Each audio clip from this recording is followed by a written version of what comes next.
Hey guys, the Langbanger here. Tech discussion, Chaos Trap Hole. It's a solemn warning for light and dark monsters, essentially. Now, I highly suggest you guys try this card out in your side decks. In no way should you main deck it because it's going to be dead if your opponent doesn't summon a light or dark monster. Duh.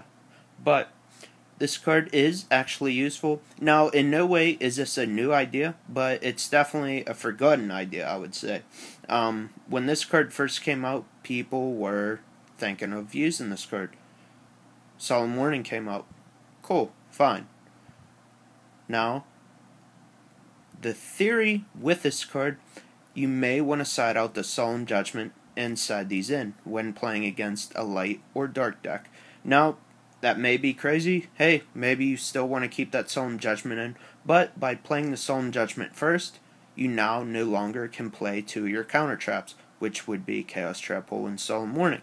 But if you take Solemn Judgment out of the equation, theoretically, you should be able to play 3 of your 4 counter traps. And it could possibly win you the game, simply because if you're looking at counter traps, there's not that many cards to stop it. You're only going to be able to stop a counter trap with a counter trap. So, we do have tons of removal, Bottomless Trap Hole, Torrential Tribute, Mirror Force, but your opponent may have more answers to those cards. So, maybe it's better off to be on the safe side. Now, there are a lot of light decks, a lot of dark decks. There's Dark World.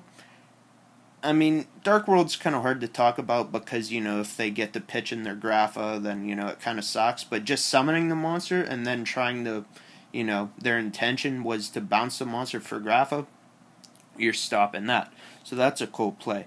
Summoning the Tour Guide, you can stop it.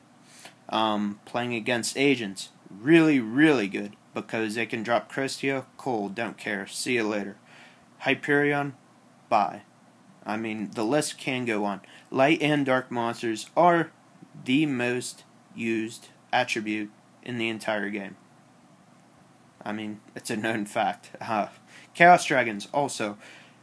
This card may be suited for that deck the most because all their monsters are light and darks. I mean, you're not counting Maxi and Effect Veiler because, of course, those are hand trap monsters. But everything else that they use is light or dark.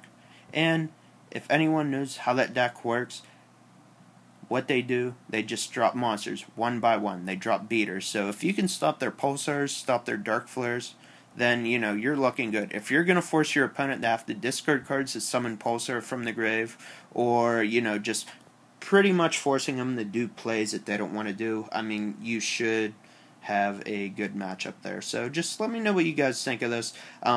As I said, in no way am I saying to drop Solemn Judgment because that was once one of the best cards in the game. I still think it's up there, but, it's just something to think about, and it could help, win locals and regionals and stuff like that. So leave your thoughts down below, and thanks for watching, guys. Peace.